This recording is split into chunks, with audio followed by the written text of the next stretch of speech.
Fiancé, the one you've promised to marry. Once upon a time, I had a fiancé, but I didn't end up sharing my life with him because of my sister. I was in deep despair back then, but now I found new happiness. And I want to show my sister and my ex-fiancé just that. My name is Catherine. I'm not particularly beautiful, just an average office worker. But back then, I had a man who had promised to marry me. His name was Bob. Bob was a handsome guy, working in a reputable company, the so-called hottie. We were really happy back then. Happiness that I thought would last forever. But the cruel reality dealt me a harsh hand. I couldn't get married to Bob. The cause of it all was my sister. My sister's name is Sophie. Sophie has always been interested in fashion, and she is still as fashion conscious as ever. In fact, Sophie was always much more conscious about her appearance than me, and was always pretty. Therefore, Sophie had been popular with boys since she was in middle school. She even once was an amateur model for a fashion magazine. Because of that,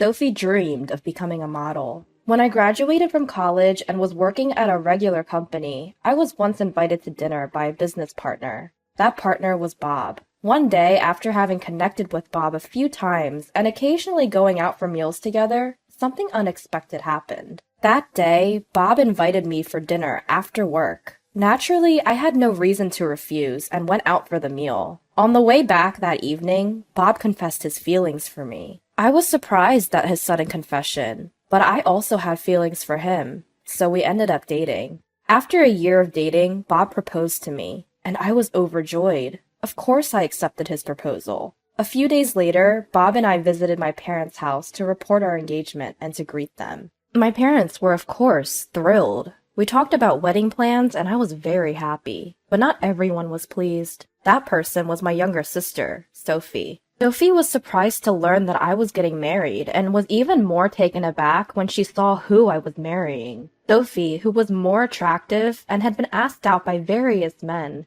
always looked down on me, who had little romantic experience. I don't want my embarrassing sister to be known to my friends. That was what Sophie would always say. The sister who she deemed uncool was getting married before her, and to a successful man from a famous company. This seemed to hurt Sophie's pride even more. But I was completely oblivious to Sophie's feelings. I should have noticed her attitude at this point. One day, Sophie asked, "If you're going to be my brother-in-law, can we exchange contact information?" Bob and I saw no reason to refuse, so we readily agreed. Since I was about to leave my job, there were many days when I had to stay late for the transition process. Then on a day when my parents were out of town, Sophie took a certain action. In hindsight, it was probably a plan she had thought of from the beginning. Once I retired, I planned to move away from my family home and start living with Bob. She probably wanted to execute her plan while I was still at home. Sophie first called Bob to our house. "Bob, my sister suddenly came home sick. Our parents are out of town, and I'm feeling uneasy being alone. Could you come over?" Sophie lied, saying that I had cut my work short due to a sudden illness. Bob, who was just about to head home from work, hurried to our house without suspecting a thing. I rushed over because I heard Catherine was ill. "Where is she?" Of course, I wasn't there. It was only natural for Bob to think so. However, Sophie confessed, "I'm sorry, Bob. I lied to you. My sister isn't sick. She's still at work." Upon hearing this, Bob didn't get angry at Sophie, but instead asked, "Why would you lie like that?" "I just really needed to talk to you, Bob," Sophie started to explain. Having wrapped up work, I reached home and was surprised. It was because Bob was there. Yet, without really questioning it, I cheerfully said, "Oh, you're here." Later, I was about to experience the most intense despair and sadness I've ever felt in my life. "Catherine, I'm sorry. I want to break up." It was sudden. I was unable to comprehend the meaning of his words immediately. "What? You're kidding, right? Break up? What do you mean?" Just as I was pressing Bob for answers, Sophie showed up. "Catherine, actually, I'm dating Sophie." "I'm sorry, Catherine. I've fallen in love with Sophie, more than you." Still confused and in disbelief, Sophie then said to me, "I'm sorry, but Bob has decided to marry me." I was totally lost. Then Sophie continued, "You might not want to attend our wedding ceremony, but do come to the reception, won't you?" All I could do after that was cry. Sophie had taken away my fiancé. I was discarded. Both my dad and mom were extremely worried. For a while, I couldn't leave my room. Since I'd already quit my job, there was nothing I could do. I received several messages from my coworkers asking when the wedding was. I told them it was going to be a simple ceremony with just family. Months later, I found myself in a strange place. Here, I'd start my life anew. I wanted to be happy again. Truly happy this time. After breaking up with Bob, I was holed up for a while, but a certain emotion was born within me. Why do I have to suffer like this? Forget that guy, and let's start over. Things progressed rapidly from there. I talked to my dad and mom, deciding to leave home and live on my own. A completely unfamiliar place, but it was a really pleasant place, rich in greenery and peaceful. My parents didn't stop me and even helped me a lot during the move. After the move, while taking a break, I heard this from my mom. A few days after you locked yourself in your room, Bob came. He told me everything that happened between you two, and then he apologized. I didn't understand why my parents were apologizing. Of course, what Bob did is unforgivable. His parents came to apologize too, even kneeling down. But we heard about Sophie as well. I know you can't forgive her, Catherine, but Sophie is also a daughter to us, my parents explained. Both my dad and mom were distressed. She had done something terrible to me. Of course, they couldn't forgive such a person. But Sophie didn't listen to them, and it seems she went to Bob. Since then, Bob had been coming to our house at the same time every day, apologizing and asking for his marriage to Sophie to be approved. Because of Bob's actions, my parents had no choice but to accept. That's why they apologized to me for accepting his marriage to Sophie.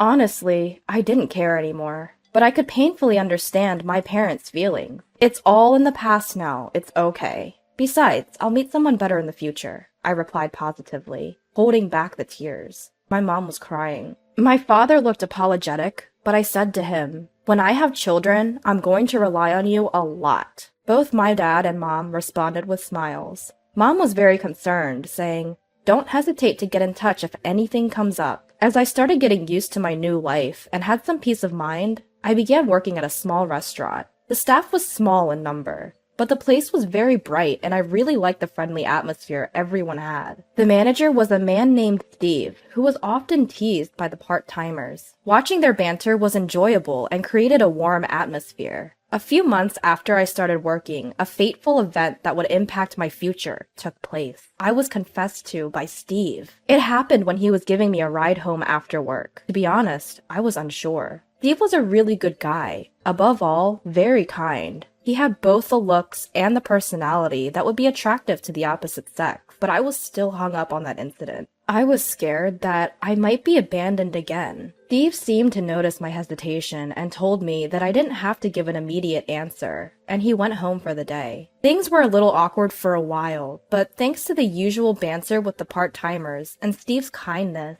I didn't fret too much. I guess my heart had already made a decision. During one break, I learned something about Steve. Turns out, Steve had been betrayed by someone he was dating and had a terrible experience at the place he worked before this restaurant. Steve and I had the same experience. We both had been betrayed by someone we loved. That day, I decided to go home with Steve so I could hear more about his story. As we were walking home, Steve shared his past. He was actually in charge of a store before he came here. But due to certain incidents, the store lost trust and ended up closing. Then Steve was held responsible and lost his job. After hearing his story, I decided to tell Steve why I came to this place. After I finished, Steve said, "You did great." He said that to me, who, despite the pain, stood up and faced forward again. I was overjoyed. And I realized that this was exactly what I wanted to hear. I did my best. I was betrayed by someone I loved and went through a tough time,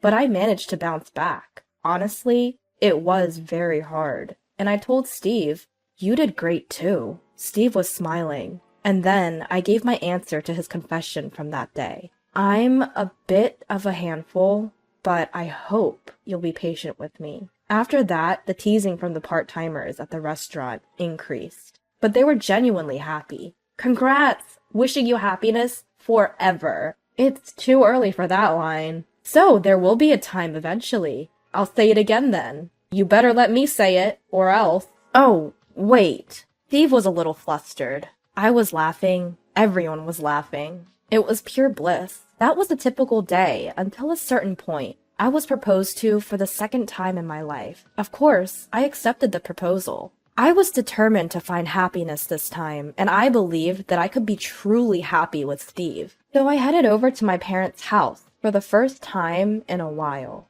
They were thrilled. I told them everything about Steve, and they said, "Please make our daughter happy. I promise I'll make Catherine happy." He replied with firmness and confidence.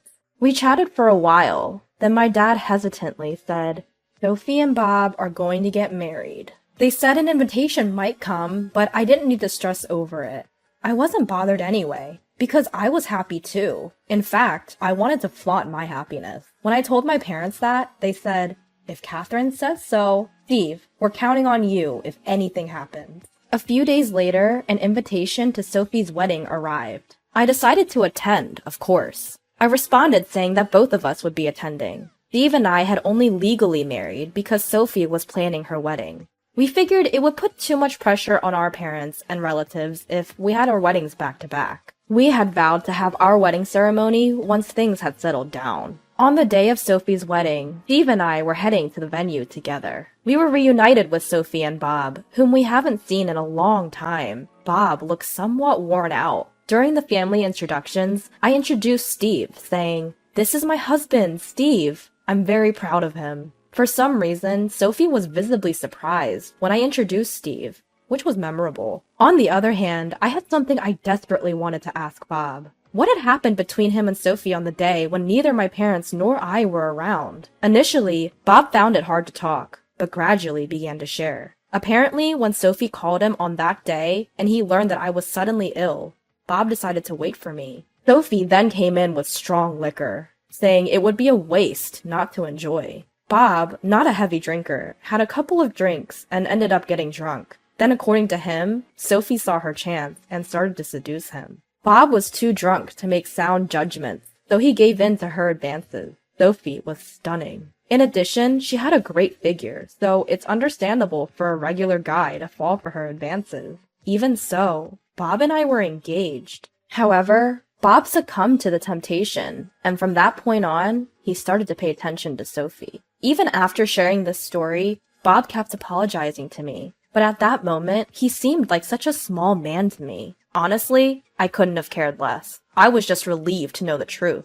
Meanwhile, Steve and Sophie were talking about something. I was curious about it, but since Sophie's wedding was imminent, I decided to ask later. On the way home, I asked Steve, "Were you a bit upset when you were talking to Sophie?" "Well, as I told you before, she was my ex who betrayed me, and that's not all. She's the reason why I lost my job." I was utterly surprised. What a small world. Moreover, the fact that she was the cause of the closure of Steve's shop made it even more shocking. I decided to dig deeper. Apparently, a few months after Sophie started dating Steve, she had an affair with a certain designer. It seems Sophie thought it would be more beneficial for her to date someone in the modeling industry, even though she was dating Steve. Upon accidentally discovering this fact, Steve naturally got angry at Sophie. But Sophie, in turn, got angry at him, and they broke up. However, Sophie's anger didn't subside, and she created a fake photo of foreign objects in the dishes taken at Steve's restaurant and shared it on social media. At the time, Sophie was also doing some model work, so she had quite a few followers, and the photo spread rapidly. It even caught the attention of Steve's boss,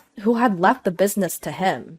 Due to the decreased revenue, the restaurant ended up closing. As a result, Steve was fired, bearing the responsibility. Naturally, he held a grudge against this incident. However, since he didn't know who was responsible, he didn't know where to direct his anger. In the midst of all this, he learned the truth when a friend invited him for a drink. A friend of Steve's girlfriend happened to know Sophie and had seen her bragging on social media about causing a restaurant to close. Of course, Steve's friend didn't know that the now closed shop was Steve's. Steve, who unexpectedly found the culprit, could no longer do anything, so he decided to start over in a different place. That's when he met me. I apologized to Steve. "I'm sorry for the horrible things my sister did. Honestly, I'm the sister of the person who messed up Steve's life. I didn't know what to do. I seriously thought that Steve might hate me. But Steve said, "It's in the past and it's not your fault, Catherine."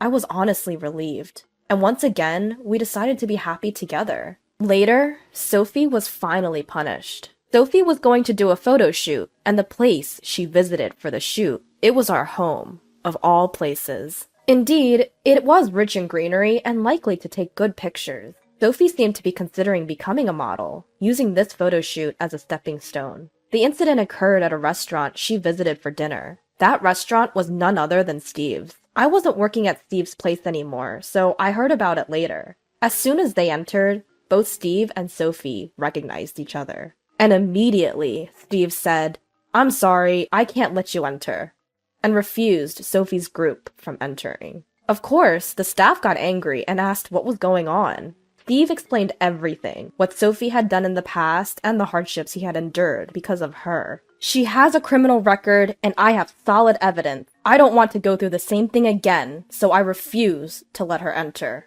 No one could say anything, and Sophie seemed to have turned pale. Furthermore, Steve said he would tell the president of the company Sophie was about to join about her past. The person who scouted Sophie was shocked and asked Steve to quit. But Steve's anger didn't subside. In the end, Sophie's photo shoot was canceled, and the incident spread in the industry, crushing her dream of becoming a model. Nobody wants to deal with a person who caused such a huge scandal in the past. On top of that, I heard from my mom that Bob's company's performance has been getting worse recently, and now he's a candidate for a demotion. She seemed worried about what would become of these two in the future. Despite such an incident, Steve and I were spending happy days as usual. And today is our long-awaited wedding. Steve and I, we both had some hard times in the past, but now we are very happy. There was also a new life in my belly. Congratulations! Wishing you a lifetime of happiness. The crew from the shop where we first met are laughing and repeating this familiar phrase. Thank you. And so, in front of everyone, Steve and I vowed to always cherish our family and be happy forever.